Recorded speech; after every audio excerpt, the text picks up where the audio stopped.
Hi hello ಎಲ್ಲರಿಗೂ ನಮಸ್ಕಾರ. ಕನ್ನಡ ಕಿಚನ್ಗೆ ಸ್ವಾಗತ. ಇವತ್ತಿನ ವಿಡಿಯೋದಲ್ಲಿ ನಾವು ಎಲ್ಲರೂ ತುಂಬ ಇಷ್ಟಪಡುವಂಥ ಮದ್ದೂರು ವಡೆಯನ್ನು ಕ್ರಿಸ್ಪಿಯಾಗಿ ಹಾಗೆ ತುಂಬ ರುಚಿಯಾಗಿ ಹೇಗೆ ಮಾಡೋದಂತ ನೋಡೋಣ. ಹಾಗೆ ಈ ವಿಡಿಯೋ ನೋಡ್ತಿರೋರು ಪ್ಲೀಸ್ ಕನ್ನಡ ಕಿಚನ್ಗೆ ಸಬ್ಸ್ಕ್ರೈಬ್ ಮಾಡ್ಕೊಳ್ಳಿ, ಹಾಗೆ ಬೆಲ್ ಐಕಾನ್ನ ಕ್ಲಿಕ್ ಮಾಡಿ.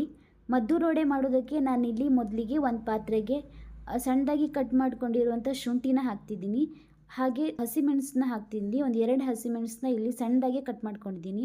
ನೀವು ಎಷ್ಟು ಸಣ್ಣದಾಗುತ್ತೋ ಅಷ್ಟು ಸಣ್ಣದಾಗಿ ಕಟ್ ಮಾಡಿ ಹಾಕ್ಕೊಳ್ಳಿ. ಹಾಗೆ ಒಂದು 3 ಎಸಳು ಬೆಳ್ಳುಳ್ಳಿ, ಸ್ವಲ್ಪ ಕರಿಬೇವು, ಹಾಗೆ ಸ್ವಲ್ಪ ಕೊತ್ತಂಬರಿ ಸೊಪ್ಪು, ಇದನ್ನು ಕೂಡ ಸಣ್ಣದಾಗಿ ಕಟ್ ಮಾಡಿ ಹಾಕ್ತಿದ್ದೀನಿ.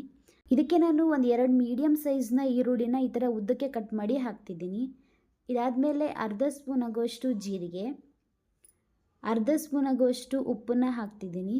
ಉಪ್ಪನ್ನು ನೀವು ಆಮೇಲೆ ರುಚಿ ನೋಡಿ ಹಾಕ್ಕೊಳ್ಳಿ ಬೇಕಾದರೆ. ಹಾಗೆ ಇದಕ್ಕೆ ಒಂದು 2 ಟೇಬಲ್ ಸ್ಪೂನ್ ಆಗುವಷ್ಟು ಕಡಲೆ ಬೀಜನ ಚೆನ್ನಾಗಿ ಹುರಿದು ಇದನ್ನ ಒಂದು ಮಿಕ್ಸಿಯಲ್ಲಿ 2 ರೌಂಡ್ ತಿರುಗಿಸ್ಕೊಂಡಿದ್ದೀನಿ. ಆಗ ಸ್ವಲ್ಪ ತರಿಯಾಗಿ ಬಂದಿದೆ, ಅದನ್ನ ಇದಕ್ಕೆ ಹಾಕ್ತಿದ್ದೀನಿ. ಹಾಗೆ 1 ಸ್ಪೂನ್ ಆಗುವಷ್ಟು ಬಿಳಿ ಎಳ್ಳನ್ನು ಹಾಕ್ತಿದ್ದೀನಿ. ಇದು ಹಾಕೋದ್ರಿಂದ ತುಂಬಾ ರುಚಿಯಾಗಿರುತ್ತೆ. ನಂತರ ಇದಕ್ಕೆ ನಾನು 1 ಟೇಬಲ್ ಸ್ಪೂನ್ ಆಗುವಷ್ಟು ತುಪ್ಪನ ಚೆನ್ನಾಗಿ ಬಿಸಿ ಮಾಡಿ ಹಾಕ್ತಿದ್ದೀನಿ. ತುಪ್ಪ ಇಲ್ಲಾಂದರೆ ಎಣ್ಣೆನೂ ಇದಕ್ಕೆ ಹಾಕ್ಬೋದು. ಎಣ್ಣೆನೂ ಕೂಡ ಚೆನ್ನಾಗಿ ಕಾಯಿಸಿ ಇದಕ್ಕೆ ಹಾಕಿ, ಇದನ್ನೆಲ್ಲ ಹಾಕಿ ಆದಮೇಲೆ ಒಂದ್ಸಲ ಚೆನ್ನಾಗಿ ನಾನಿಲ್ಲಿ ಕಲಿಸ್ಕೊಳ್ತೀನಿ. ಈ ಥರ ಮಾಡೋದ್ರಿಂದ ಈರುಳ್ಳಿಯಲ್ಲಿ ಸ್ವಲ್ಪ ನೀರೆಲ್ಲ ಬಿಟ್ಕೊಳ್ಳುತ್ತೆ.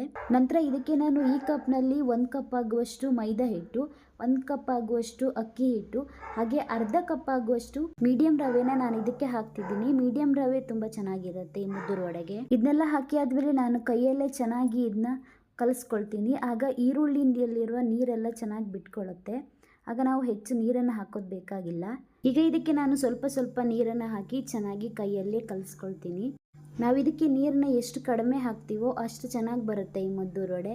ಅದರಿಂದ ನಾವು ಈರುಳ್ಳಿಯಲ್ಲಿರುವ ನೀರು ಹಾಗೆ ನಾವು ಎಣ್ಣೆನ ಇದಕ್ಕೆ ಹಾಕಿರ್ತೀವಲ್ಲ ಅದರಲ್ಲೇ ಚೆನ್ನಾಗಿ ಕಲಿಸ್ಕೊಳ್ಬೇಕಾಗುತ್ತೆ. ನಂತರ ಇದಕ್ಕೆ ಎಷ್ಟು ನೀರು ಬೇಕಂತ ನೋಡಿ ಒಂದ್ಸಲ ಮಿಕ್ಸ್ ಮಾಡ್ಕೊಳ್ಳಿ. ನಾನು ಈ ಹದದಲ್ಲಿ ಹಿಟ್ಟನ್ನ ರೆಡಿ ಮಾಡ್ಕೊಂಡಿದ್ದೀನಿ. ನಂತರ ಇಲ್ಲಿ ನಾನು ಒಂದು ಹೋಳಿಗೆ ಪೇಪರ್ಗೆ ಸ್ವಲ್ಪ ಎಣ್ಣೆನ ಸವರಿ ಈ ಹದದಲ್ಲಿ ಮದ್ದೂರು ವಡೆನ ನಾನು ತಟ್ಕೊಳ್ತಿದ್ದೀನಿ. ನಿಮಗೆ ಯಾವ ಸೈಜ್ ಬೇಕಂತ ನೋಡಿ ಮದ್ದೂರು ವಡೆನ ತಟ್ಕೊಳ್ಳಿ.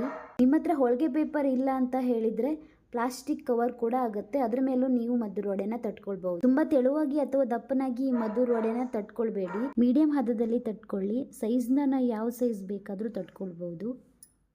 ಈಗ ನಾನಿಲ್ಲಿ ಮದ್ದೂರು ವಡೆಯನ್ನು ಈ ಸೈಜ್ನಲ್ಲಿ ತಟ್ಟಿ ಇಟ್ಕೊಂಡಿದ್ದೀನಿ. ನಂತರ ಇಲ್ಲಿ ಎಣ್ಣೆ ಕೂಡ ಚೆನ್ನಾಗಿ ಬಿಸಿಯಾಗಿದೆ, ಅದಕ್ಕೆ ನಾನು ಒಂದೊಂದೇ ಮದ್ದೂರು ವಡೆಯನ್ನು ಬಿಟ್ಕೊಳ್ತಿದ್ದೀನಿ. ಈ ಮದ್ದೂರು ವಡೆನ ನೀವು ಮೀಡಿಯಂ ಫ್ಲೇಮಲ್ಲಿಟ್ಟೆ ಇದನ್ನು ಕಾಯಿಸ್ಕೊಳ್ಳಿ, ಇಲ್ಲಾಂದರೆ ಬೇಗ ಕಲರ್ ಬಂದುಬಿಡುತ್ತೆ, ಒಳಗಡೆ ಏನು ಚೆನ್ನಾಗಿ ಬೆಂದಿರಲ್ಲ. ನಂತರ ಇದನ್ನು ಒಂದು ಕಡೆ ಬೆಂದಾದ್ಮೇಲೆ ಉಲ್ಟಾ ಹಾಕಿ ಇನ್ನೊಂದು ಕಡೆನೂ ಚೆನ್ನಾಗಿ ಬೇಯಿಸ್ಕೊಳ್ಳಿ, ಆಗ ಕ್ರಿಸ್ಪಿಯಾಗಿ ಬರುತ್ತೆ. ಟೀ ಅಥವಾ ಕಾಫಿಗೆ ಈ ಮದ್ದೂರು ವಡೆ ತುಂಬಾ ಚೆನ್ನಾಗಿರುತ್ತೆ ತಿನ್ನೋದಕ್ಕೆ. ಹಾಗೆ ಮಳೆ ಬರೋ ಟೈಮಲ್ಲಂತೂ ಈ ಥರ ಮದ್ದೂರು ವಡೆ ಮಾಡಿಕೊಂಡ್ರೆ ಬಿಸಿ ಬಿಸಿಯಾಗಿ ತಿನ್ನೋದಕ್ಕಂತೂ ತುಂಬಾ ರುಚಿಯಾಗಿರುತ್ತೆ. ಈ ಮದ್ದೂರು ವಡೆ ಮೇಲಿಂದ ತುಂಬ ಕ್ರಿಸ್ಪಿಯಾಗಿ ಹಾಗೆ ಒಳಗೆ ಸಾಫ್ಟಾಗಿ ಇರುತ್ತೆ. ಇದೀಗ ಆಗಿದೆ, ಇಷ್ಟ ಆದರೆ ಸಾಕು. ಈ ಥರ ಗೋಲ್ಡನ್ ಕಲರ್ ಬಂದರೆ ಇದು ಚೆನ್ನಾಗಿ ಕ್ರಿಸ್ಪಿಯಾಗಿ ಬಂದಿದೆ ಅಂತ ಅರ್ಥ.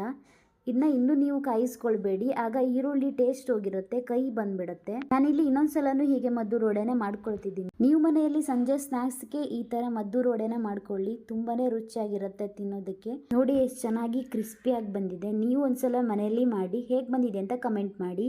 ನಿಮ್ಗೆ ಈ ವಿಡಿಯೋ ಇಷ್ಟ ಆದರೆ ಪ್ಲೀಸ್ ಒಂದು ಲೈಕ್ ಮಾಡಿ, ಶೇರ್ ಮಾಡಿ, ಕಮೆಂಟ್ ಮಾಡಿ. ಹಾಗೆ ನಮ್ಮ ಚಾನಲನ್ನು ಸಬ್ಸ್ಕ್ರೈಬ್ ಮಾಡಿಕೊಂಡು ಸಪೋರ್ಟ್ ಮಾಡಿ. Thank you.